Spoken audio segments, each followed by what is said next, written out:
Welcome back, everyone, to the webinar that Europeans throughout the world are hosting on the topic of diaspora-friendly media policy and practice. We have had a day looking at the strategic, academic, and practical dimensions of the topic, and now we have reached, I would say, a key, a very important dimension, which is the session on financial perspectives. Earlier today, we have already heard resource challenges raised with regard to fulfilling the mission of diasporic media that try to build European citizenship ties of mobile Europeans and also to strengthen the links to their host and home countries. So we have the honor today to hear three interventions on the subject, which I believe will be also practically useful for those engaged in this line of work. We will first start with the video from a member of the European Parliament and the former Minister of Culture of Latvia, Dace Melbārde. Then we will have a briefing from European Commission that Audrius Perkauskas from DG Connect will provide. And we will conclude with the national policy best practice example from Latvia, which will be provided by Aiga Grišāne, a media policy expert and a policy advisor to MEP Melbārde. But first, as mentioned, I would like to pass the virtual floor for a video intervention by Dace Melbārde. She's not just a member of European Parliament, but also Vice Chair of the Parliament's Committee on Culture and Education, as well as of the Special Committee on Foreign Interference in Democratic Processes in the EU, including disinformation. So all very relevant topics to today's discussion. And as I said, she's also a former Minister of Culture of Latvia, under whose remit was the development of media policy, but then at the time also the new diaspora policy of Latvia. So please, video. Let's hear MEP Dace Melbārde, please. Dear participants, it is an honor for me to address you today and give you a brief overview of the most topical aspects of European media policy. My focus today will be on the economic viability of the media sector in all its diversity, including diaspora media. Unfortunately, we are living in the times of war. Russia's unprovoked and unjustified attack on Ukraine will define the history of humankind and democracies for the decades to come. It also means that we need a complete overhaul of our media policies. Now, more than ever, we need to protect our democracies. Russia has been waging war in information space for decades. It has been undermining media freedom and mocking our liberties. The time has come to put an end to Russia's information operations, and at the same time, we need to strengthen our independent media ecosystems more than ever. Democracies cannot exist without professional journalism. Thus, we must do everything not to lose quality journalism that has been hit hard by the digital transformation, the pandemic, and now the war.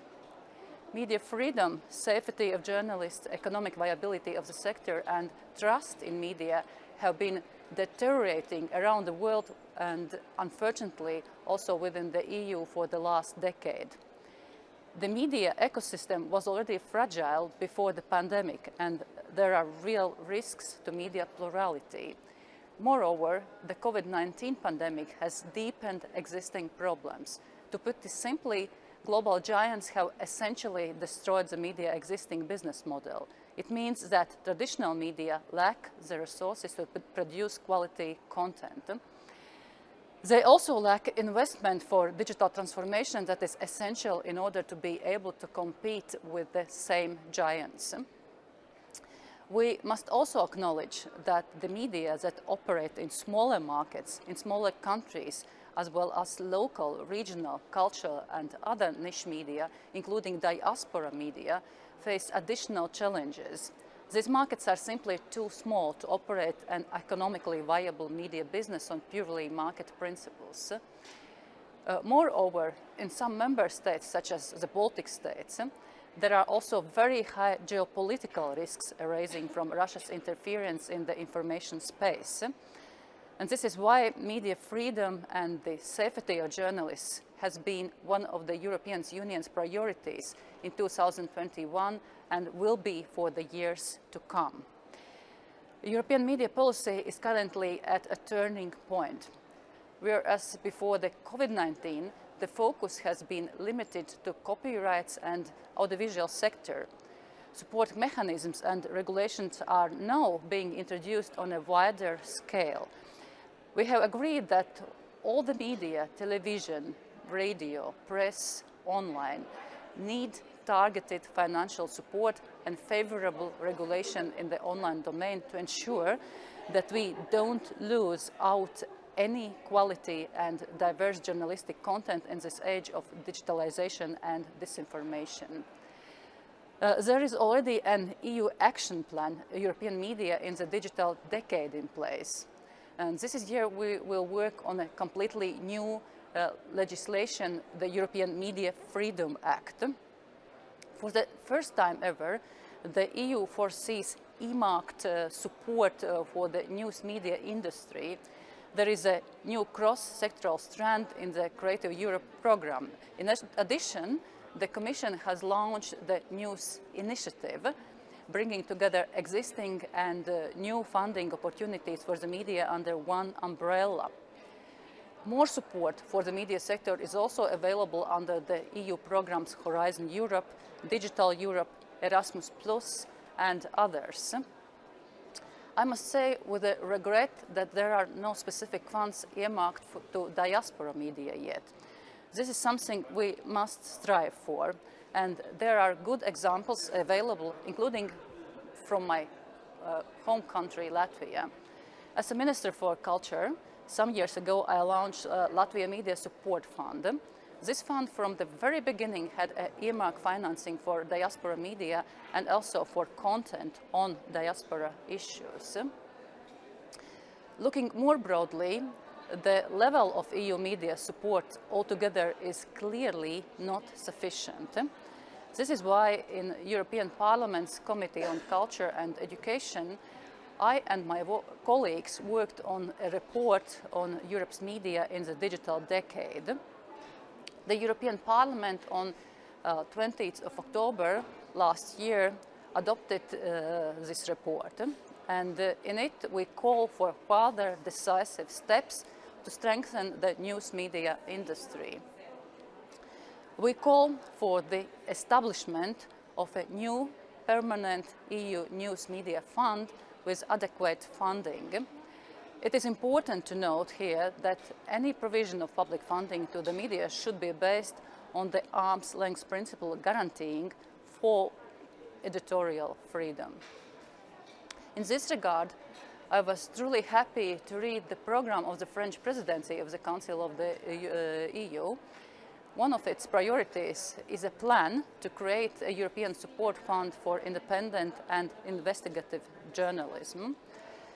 Moreover, the Parliament's report highlights the need to ensure that the global digital platforms like the media pay their fair share in taxes.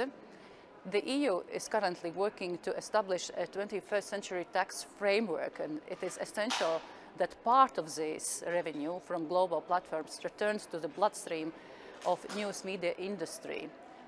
Investing tax revenue back to the European news media ecosystem would only be fair, since for several years now it is the media that have been facing disproportionate economic impact.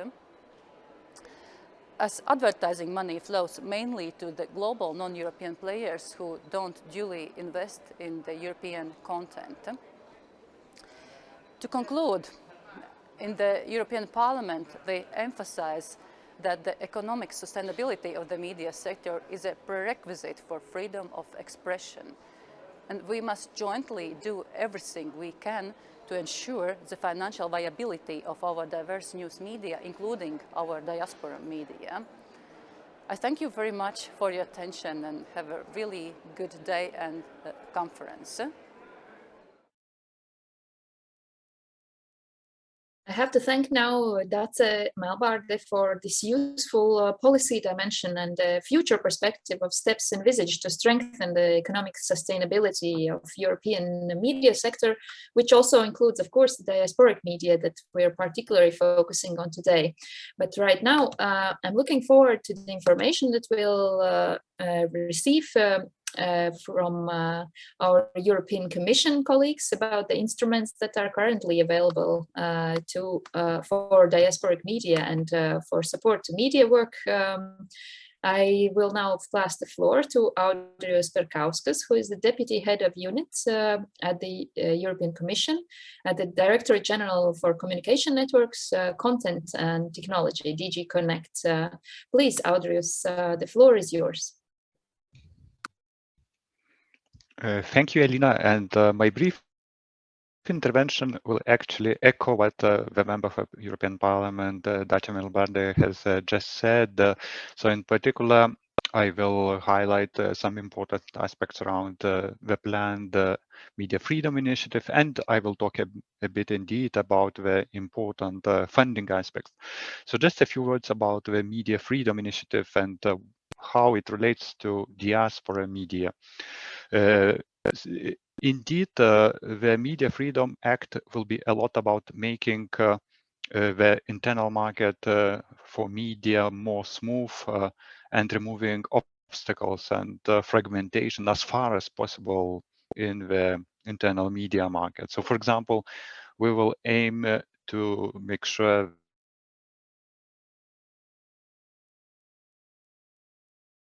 as like licensing or authorization, so that smaller media players can cope with them more easily. There will also likely be a part on media innovation and fostering media innovation, and it's important aspect for smaller media. So in the ongoing public consultation, for example, we are asking whether media sandboxes is a good idea for the Media Freedom Act. And as you might know, the sandboxing schemes, they temporarily exempt market players from some legal requirements, so that they can start in a less burdensome environment. So these are the most important aspects from the Media Freedom Act. This public consultation, besides, is still open until the end of coming Monday. So if you have energy to reply to it this afternoon or over the weekend, feel free to do so. We welcome as many contributions as possible, and especially on these questions of media innovation and addressing regulatory fragmentation, your insights might be very useful. Now, turning to funding, indeed, it's great news that we have a new home for news media in Creative Europe, in the cross-sectorial strand of Creative Europe.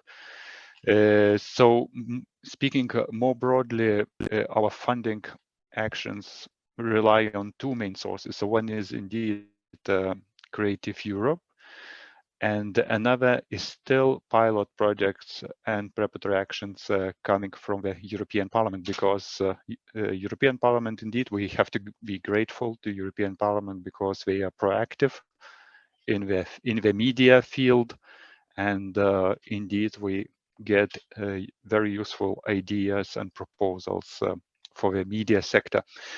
So just to mention some examples and some schemes that are already been in place, either based on pilot projects and preparatory actions or based on Creative Europe. So, for example, one ongoing project is called Internship Opportunities for Minority Language Media. It's an ongoing project.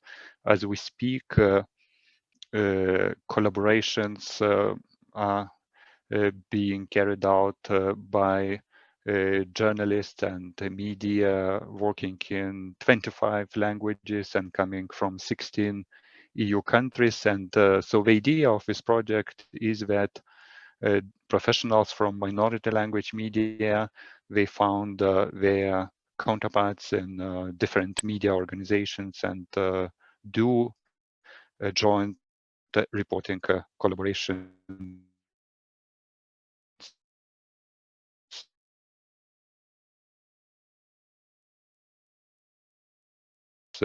together. And this leads to very interesting type of project, that another project, that project on improving migrant representation in media and social media. Because one thing we can see is that migrant populations were not so present in media, in the sense that what is important for them is not necessarily reported in media. Of course, this might be changing these days with refugees coming from Ukraine. Of course, their living conditions and what is happening to them attracts a lot of media attention. So this project probably predates the current developments, but it's still very important and to some extent relevant. Then still in this domain of pilot projects and preparatory actions, we have a project called Local and Regional News Media. The new call for proposals will be launched in the second quarter of 22. And here the idea is very much to try to support the economic viability of local regional news media, because this is where, for example, the COVID pandemic has left its mark in a very visible way. Local and regional news media really suffered the drop in advertising revenue, and some struggled to recover since. Of course, it's not a huge project. It's limited to 2 million euros, so it's rather to experiment a bit with ways to strengthen economic resilience of local and regional news media. And then turning to more, let's say, more substantial projects, it's important to mention journalism partnerships. It's a new scheme established under Creative Europe, and it fosters collaborations between media outlets, so that media outlets and journalists, they experiment with new ways of working, so that they innovate in their journalistic practices, and while doing that, they also produce content together. So again, journalism partnerships is a more tangible scheme, and you have calls for journalist partnerships each year.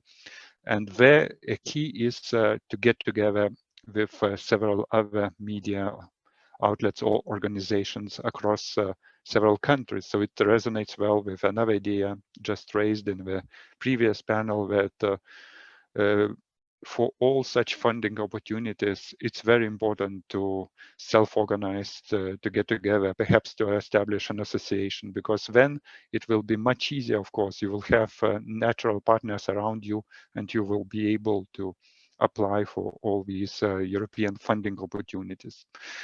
And one last thing still on these funding opportunities, there will be a webinar on news media grants on 6 April at 11 Central European Time.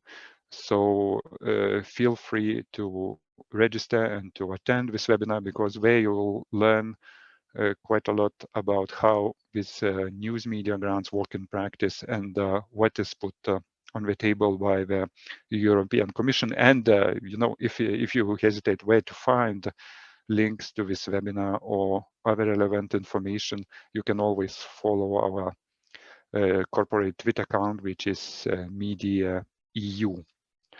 One final aspect, since this webinar on diaspora media is also inevitably very much about Ukraine.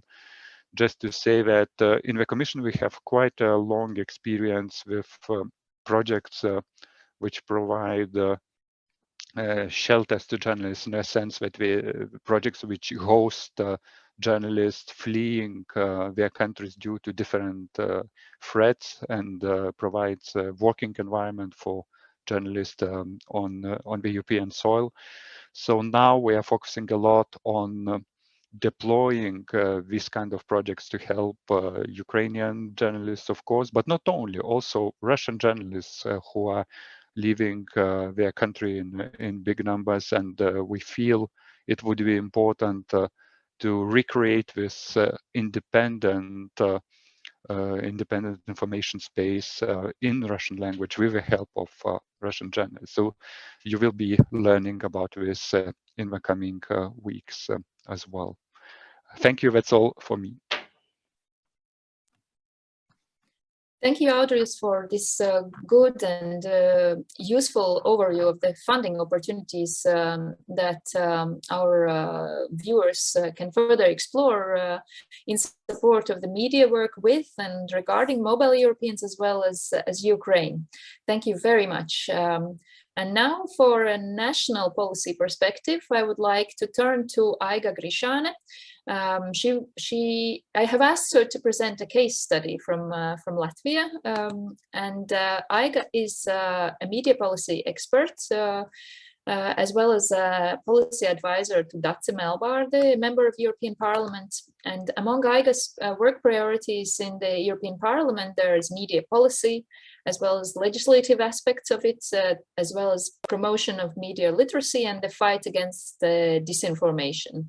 Aiga was also the head of media policy department at the Latvian Ministry of Culture until 2019. And there she also led the development and implementation of Latvian media policy guidelines for that period of time, including with regard to diaspora media outlets.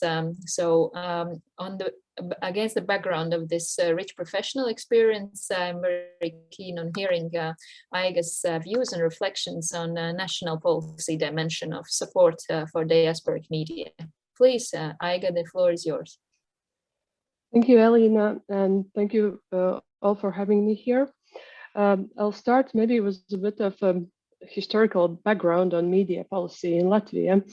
And in this time of Russia waging full-scale war on Ukraine, I have to say that Latvian media policy, the way it is shaped now, actually started when Russia went into Crimea and started invasion in Donetsk and Luhansk. And after all of those really concerning events, the Latvian government and Latvian parliament decided that it is time to actually have a specific division in the Ministry of Culture that would deal with media policy issues, and also to have a specific planning documents and specific instruments to fight disinformation.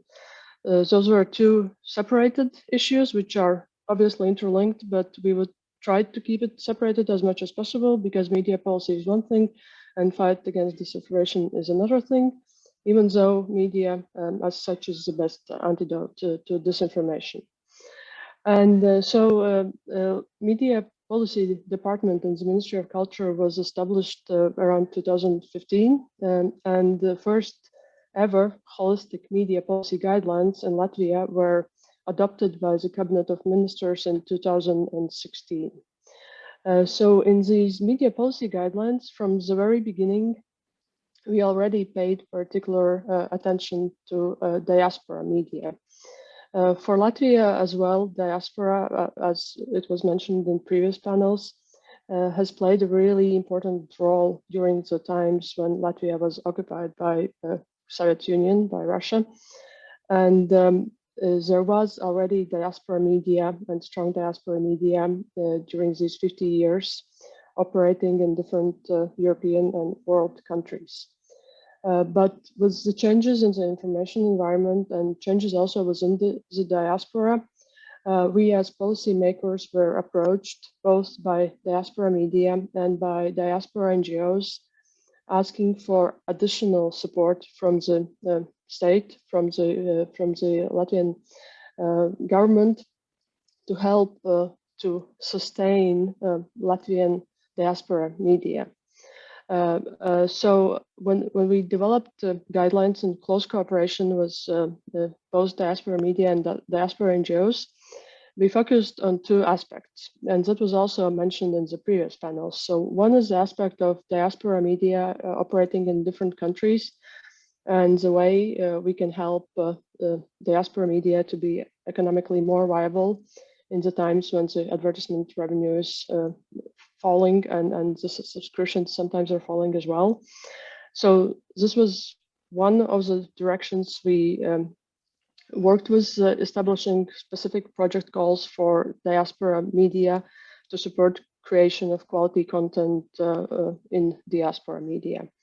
And the other aspect was the aspect of having diaspora issues to be more integrated in the media ecosystem that operates within Latvia. So there we looked at it at the diaspora as to another region of Latvia. That diaspora is part of Latvia. It just lives not in Latvia but abroad, but it's still part of Latvia. So there were two directions. One was a direction of having project goals for commercial media to work together either with diaspora media or with diaspora NGOs to introduce more content that is related to diaspora issues in Latvian media that operates in Latvia. So it's representation, more broader representation of diaspora in Latvian media. It has been both done in, as I said, by project goals in commercial media, commercial broadcasters, commercial press, commercial online media, but also there have been specific projects. You just heard the case study in the previous panel on the public service media, having specific content on diaspora issues.